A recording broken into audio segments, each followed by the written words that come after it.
Tonight on The Roast, China censors references to Tiananmen Square, an asteroid narrowly misses Earth, and Sir David Attenborough has heart surgery. I'm told the footage of the surgery is breathtaking.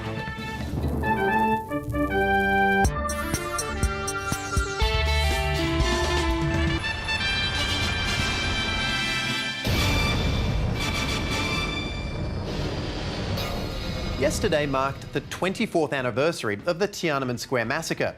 Unless you live in China, where because of government censorship, yesterday marked Tuesday. You see, that's because Chinese censors banned 118 words relating to the massacre from their version of Twitter called Weibo. Some of the banned words included today, TAM, which is an abbreviation for Tiananmen, and tomorrow. So the Chinese had no way of looking up what happened on the Today Show, could not discuss delicious Australian biscuits, or enjoy the musical Annie. The sun'll come out, so you gotta hang on till.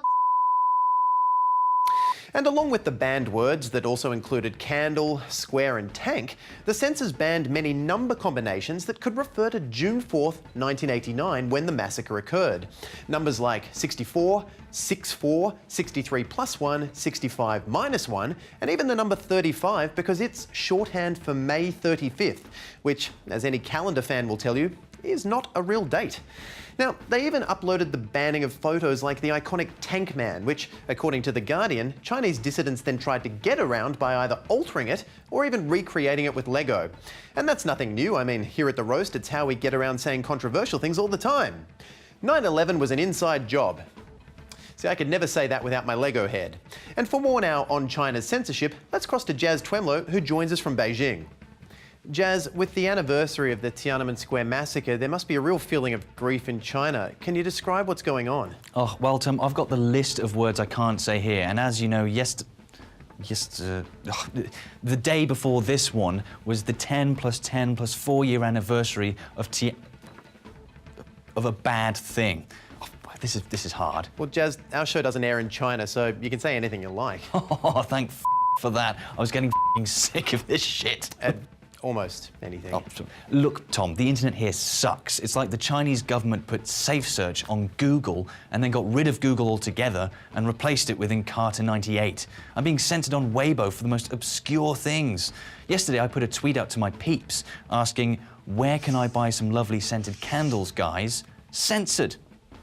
And now, awkward. Wait, candles was redacted? I know, it's not like I tweeted, fight the power. I just wanted my bedroom to smell like vanilla. So who's responsible for the censorship? Well, they're called the 50 Cent Army, which is not to be confused with the entourage of the famous hip-hop artist 50 Cent. That's G-Unit, and they're a wonderful musical group. The 50 Cent Army are paid 50 cents per post by the People's Republic of China to censor sites like Weibo of restricted words, to post pro-government messages online, and to sway public opinion on forums and chat rooms. I didn't even know chat rooms still existed. It's a truly terrifying process, but it's pointless. And is that because people will always find the information somehow? No, because trying to hide something is the best way to make people interested in it. If China was really clever, they'd make June 4th National Tiananmen Remembrance Day, so people would focus on Tiananmen for just one day of the year, and then for the other 364 days, they just ignore it, like you do in Australia with your tragedies. Well, turning to our second story, and Sir David Attenborough has cancelled his speaking tour of Australia. The documentarian, naturalist and man I genuinely thought was immortal is recovering from surgery to insert a pacemaker, meaning that for the brief period while he's not working, there is no human on Earth who can make fungus sound interesting. And having been 87 years old for his entire life, it was risky for Sir David to undergo this operation, but not as risky as it was for the surgeon who performed it. After all, with the destruction of Julie Andrews' vocal cords and the death of Michael Jackson, no one in the medical community wants to be responsible for the death of the spokesman for all living things and Britain's greatest living national treasure. Australian fans are, of course, disappointed that he couldn't make the tour, while Morgan Freeman is said to be disappointed that Attenborough recovered, because right now it's Freeman who's monopolising the market of sounding old in documentaries. And for anyone worrying about his retirement, worry not, because Attenborough has said, I don't want to slow down, retirement would be so boring. Although looking at this footage... In the time it takes me to write a few letters, the sloth just about manages to groom itself. I'd say slow down, because when you're the Highlander of nature documentarians, there's no one there to take your place. This surgery is a cruel reminder that one day Sir David Attenborough will no longer be with us. And for more nature boy Nick Richardson joins us from the wild. Nick, what would Sir David's death mean for nature documentaries? Tom, Attenborough has taught us that nature is something to be admired from a distance. He taught us that the natural world is fragile, that it should be cherished and protected. Yeah, he really did, and it's terrible to imagine a day when the world might be without his artistry. Yeah, not so much. Huh? Well, Attenborough, it's an idealised, romantic view of nature. I mean, even when the animals are being killed, it's all stylised and done in slow-mo. I mean, have you actually been in nature, Tom? No, I've never left the studio. It's terrifying and it's dangerous. And Attenborough's docos don't present a realistic world. He's out of date. We need more shows that show the real side of nature, like River Monsters with Jeremy Wade, who's on an ongoing quest to literally find a fish that could kill and eat him. Or my favourite Man vs. Wild with Bear Grylls, a show where a man named Bear Grylls is competing against nature and winning. Tom, he killed a seal and wore it as a stylish vest. So I'm taking his lead and I'm going to get back into nature. Okay, now Nick, what are you doing? I'm going to wear this dog, Tom. According to the new school of nature documentaries, there's no better way to appreciate nature than to verse it, beat it, and wear it. Oh, God. Yeah, this flesh will be my bed tonight. Sweet dreams, noble beast.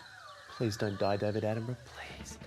And for more on his condition, Mark Humphries joins us now from David Attenborough's bedside. Mark, how's he doing? Antagonist. Antecedent. Anti-disestablishmentarianism. Okay, David, that's great. Just take 5. Mark, what are you doing? Oh, Tom, I'm just doing my bit for the preservation effort. If David Attenborough records every word in the dictionary, I can splice the words together to make new documentaries when he does eventually pass away. We'll never have to live in a world where his soothing tones don't narrate the graphic horrors of the animal kingdom. Now, look, Mark, visiting hours are over, okay? Just leave him alone. No, you leave him alone. You're just jealous David Attenborough didn't record a voicemail message for you. You've reached the voicemail belonging to the Homo sapiens known as... Ma, please leave a message after my dulcet tones. I've also got him to record some GPS directions and one of those novelty birthday cards. Happy birthday, Mr. Sheffield. I must have mixed them up. Tom, we've got to face facts that the Attenborough is going extinct. There's only 2 left in the world. Yeah, have they tried some sort of breeding program? Have the 2 Attenborough brothers attempted to mate with each other? Interesting thought. Fraternal incest aside, I'm running out of ideas on how we can make sure nature docos don't die out when David does. I've even approached some other British icons to see if their voices can live up to his. The cheetah has awoken. Surely the gazelle will fall. But fear not, my agile friend. Death is but a gateway to glistening white shores. Why does the wee gazelle always run? Cheetah's the fastest thing on earth. It's f***ing stupid. But then I thought those guys won't be around much longer either, so I tried someone younger. The gazelle is weak and deserves to be punished. It's no use, Tom. David Attenborough really is one of a kind. And finally tonight, Earth has narrowly escaped a potential apocalypse when a mountain-sized asteroid passed nearby on Sunday morning. The asteroid, which even had its own moon, because apparently ours wasn't good enough, is 9 times as long as the QE2 ocean liner, the official ocean liner for all asteroid measurement.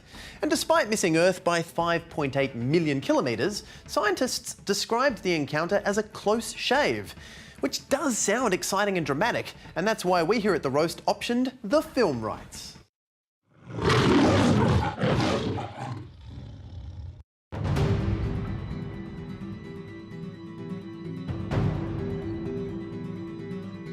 My God, it's coming straight for us. People of the world, there is an asteroid heading this way. It's been an honor serving you.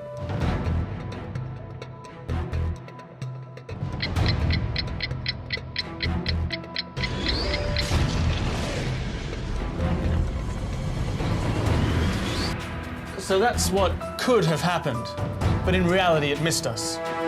Right. But only by 3.5 million miles. Well, that's nowhere near us. Yes, but in science, we call it... Probably shouldn't have put the ending in the trailer. But it's still good, you should see it. Now, Earth's close shave with the asteroid has prompted the United States, Russia and Europe to beef up their asteroid detection efforts. Which is great for them, but what about Australia? I mean, I want answers. So let's cross to Clark Richards, who joins us from NASA. Clark, this was a pretty close shave. What are the plans for when space makes another attempt on the Earth's life? Well, Tom, according to NASA, they are tracking 95% of the large asteroids with orbits that come relatively close to Earth. But it won't change anything. I mean, you can't reason with a giant space rock. If it's coming for us, it's coming for us. But surely they can warn us before that happens, right? Like, that technology exists. Tom, unfortunately, NASA say that it's possible the first indication of a collision would be a flash of light and the shaking of the ground as it hits. So no time to tell people we love them or to murder our co-workers. What? You're in shock, Tom, but that's okay. It's the first stage. First stage? There are 7 stages of grief. I'm not grieving. Denial. You've just completed the second stage. You're doing really well, buddy. Let it out. Well, it's not fair. I don't even have anyone to tell them I love them. I get it. You're angry. Stage 3. I know. Well, what if we build a giant hand, like a goalkeeper, to go up there and deflect it over the Earth's crossbar? You can bargain all you want, Tom, but I'm afraid NASA don't deal with protection, just detection. The Earth has had a good run. You know, the pyramids, the Renaissance, the Dyson Airblade. Everything good comes to an end, even your reign as host. What did you say? Oh, God, was it something I did? Probably, but that could just be guilt, and that's normal. The point? You're right, there is no point. Let acceptance free you. Okay, I think I will. The Homo sapien has accepted his fate as death comes for us all. And, as always, there is someone to take their place in the food chain. Good night! The cycle of life continues in all its glory. Tom?